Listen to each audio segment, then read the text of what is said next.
Okay, right, I think this is working now. So in this video, I'm going to be rating some of my experiments that I've been doing. So the little random fluid art ones, so I've been picking the techniques and the shapes and the colours out of an old Starbucks cup, because classy. So I've done over 30 now, including the one today, did one today. So I'm going to be rating the first 10, giving them a score. So all based on my own, obviously, opinion. That didn't make any sense. So yeah. So this is experiment 1. This is a ghost swipe. I don't think I've done a ghost swipe since I've done this one, to be fair. And this used Prussian blue, iridescent metallic gold, and Dyna iridescent orange yellow. It shines really nicely in the light. Like that gold and that orange yellow colour are so like sparkly and stuff. It's so good. I don't think you can really see it quite so well here. Some really nice lacing and cells that are quite intricate. Like you can see them coming through all the colours, and I think it looks really nice. It looks pretty similar to what it was like when it was wet. We'll compare it just here. You just lose a little bit of that orange colour, but that happens as it dries anyway. But yeah, I think this one's quite nice. I think it would look better on a larger scale, so I'd give it a higher mark if it was larger. So I think this one would be like an 8 out of 10, I reckon, just because it's just nice. I quite like it.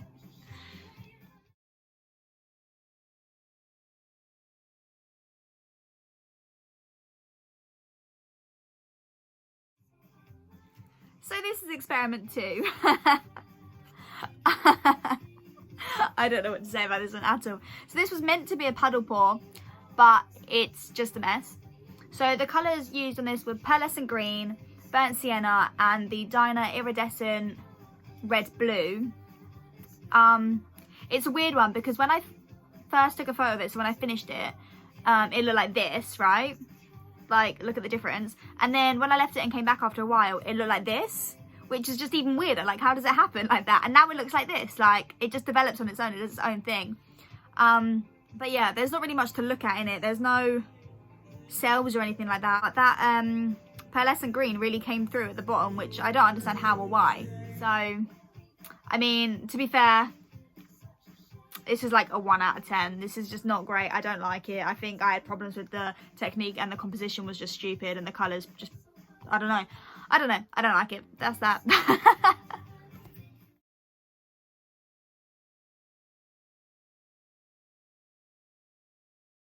So this is experiment number 3. This is also one where I'm like, I don't really know what happened. So it was meant to be a string pull. And I've done string pulls in the past that actually worked. So I don't really understand why this one was like this.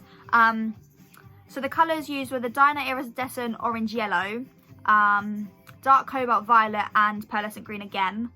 And you can see the pearlescent colour just didn't work for me at all. This one's also just a mess. There's no cells or anything like that. It's just kind of weird, really.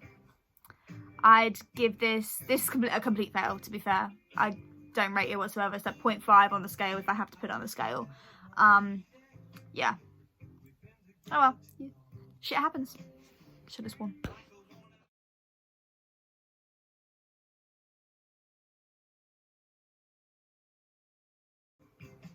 So this is experiment number 4. I don't know which way they're going. I did 2 of these because of the colours, and I wanted to experiment with the contrasts and stuff like that because you had dark and the light colours. So I just wanted to see. So this is a chain pull. I don't know if you can tell. And I use Payne's grey, dark cobalt violet, and cadmium yellow. So on the darker background one, you can't really see much. The yellow gives some nice cells and stands out a tiny bit, but you lose that purple in that background.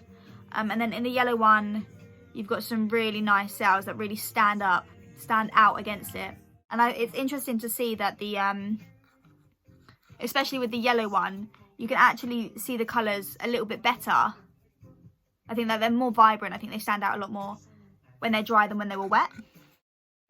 But yeah, so I think a 5 out of 10 for these, considering it was my first time doing this technique as, yeah, my first ever chamber pool. 5 out of 10 for effort. Yeah.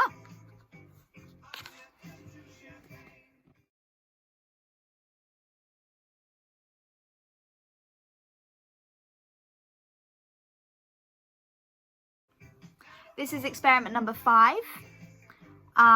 This is a Dutch pour. So I used a straw to blow out from the centre line up and down.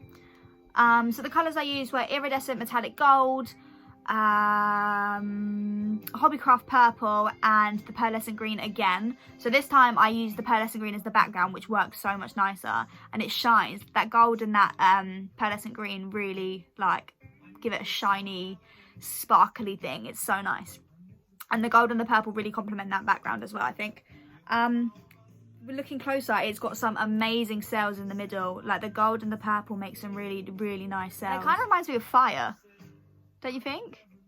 But yeah, this is another weird one, like experiment 2, where it changed over time. So when I first finished it and took a photo of it, it was like this, right? Like mad, isn't it? And then when I came back after like making a tea or something, I don't know, it looked like this. Like it just changed, and now it looks like this, like dry. It's so bizarre. Like I think it's really cool though that it just has a life of its own. But yeah, so I think I'd give this maybe a 6.5, 7 out of 10. Because I think it's got a nice effect. I'm kind of vibing with the whole fire thing that's going on, but I just think it's a little bit too busy, and it would be nice a little bit toned down, I think. Yeah.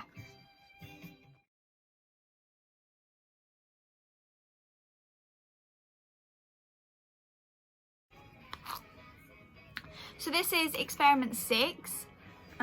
Again, I did 2 of these just because it didn't really work. So this was the first attempt, and that was the second attempt. So these were open cut pours using the word I can't say, emerald, dark cobalt violet, and the lemon yellow.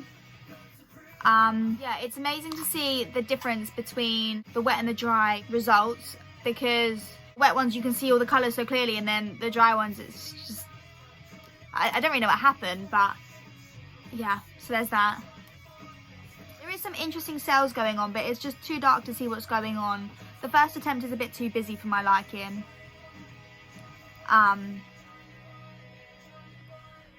But yeah, so that's that.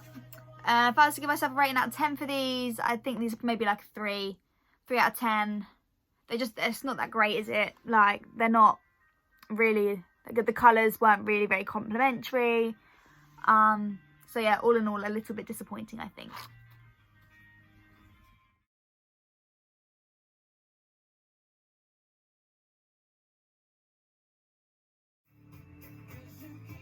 So this is experiment number 7. This is a bloom technique. So this is, I have to keep saying it just in case people get confused. This is my own bloom technique. Like I've kind of adapted the original kind of thing, but I just don't have the ingredients. I can't really afford the ingredients, and I'm not really sure if you can get the ingredients in England anyway. Like I don't actually know. But I've kind of, through trial and error, came up with a technique that uses the exact same ingredients I use all the time. So just normal paint, glue, water.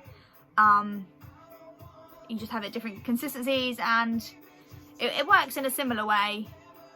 So yeah, so this one is with the word I can't say, emerald, oriental violet, which are both really nice colours, and the Hobbycraft blush pink. So I think it came out really nicely. By looking at it, you can see all the cells so nicely. That you've got so many nice cells as well, all on the edge, which I really like. I don't really have much to say about this one, to be fair. I quite like it. Yeah, so if I was to rate this out of 10, I think I'd give it like an 8 as well. Yeah, like a solid 8 out of 10 that. Because I really like that. It's got nice cells, nothing split or broke. All the colours are visible, like that's always important. But yeah, so 8 out of 10 for this one.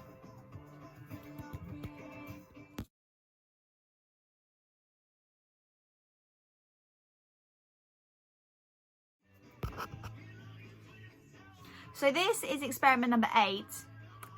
This is another Dutch pour, so I blew out from the centre line with a straw all the colours of paint. So I used iridescent metallic gold, oriental violet and vivid pink for this one. I think the gold is so nice here. It's so shiny. You can see it. You kind of see it there. But in person, it's so nice. And that pink and that purple really complement it as well. It's just so shiny. That's all I can say about it. It's just so shiny. It's a little bit simple, I think. And I like the way that how it's dried. It's dried and you can see like little wisps of pink come through. And I think that's different to when it was wet, which is just here. Like, I don't know if you can see any differences between them. But yeah, I think that's quite successful. I'd say this is also an 8 out of 10. I know it's not quite as like selly as this one, but I quite like the simplicity and I think the composition worked really nicely. Kind of reminds me of Fire as well again. Don't know which way it goes.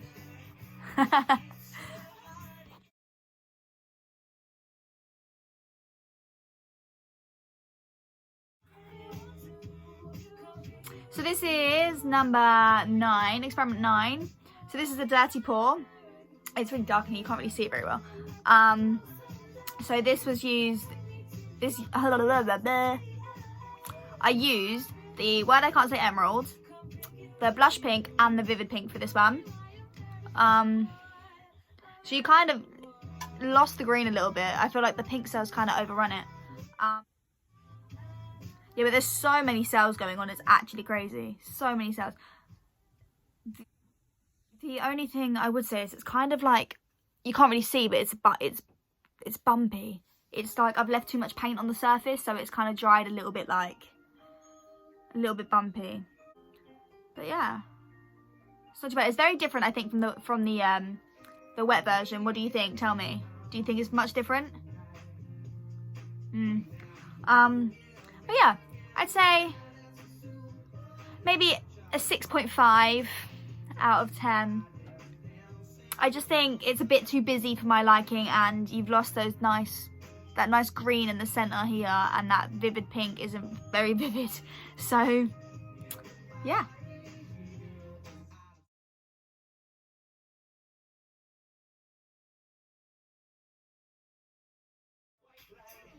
And finally, experiment 10. I don't know which way this one goes either. Probably go anywhere. So this one is a dirty pour, same as the last one. This is made with alizarin, is that how you say it? Crimson, primary yellow and oriental violet. So I think it worked quite nicely. Needs more light in here. There's some really nice lacing going on from that crimson colour. The only thing is you lost that definition of the purple in that middle section where it's mixed in with that crimson. It's kind of gone a little bit muddy. I still think it's quite effective, I think.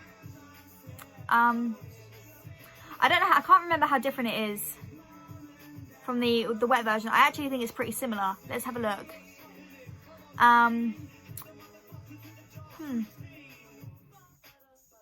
Yeah, a few similarities, a few differences. But yeah, so I think this one is a good 8 out of 10, maybe 8.5 towards 9, maybe like 8.7 or something like that. I just think the design is good. Aside from this little muddiness, you've got some really nice lacing going on this bit here.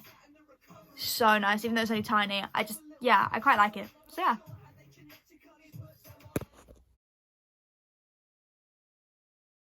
So thanks for listening to me ramble on for 10 minutes about my random attempts at painting.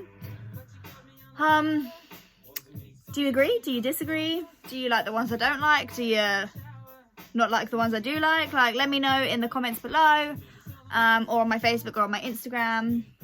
As always, I am always open to feedback and criticism. I can take it very well. But yeah,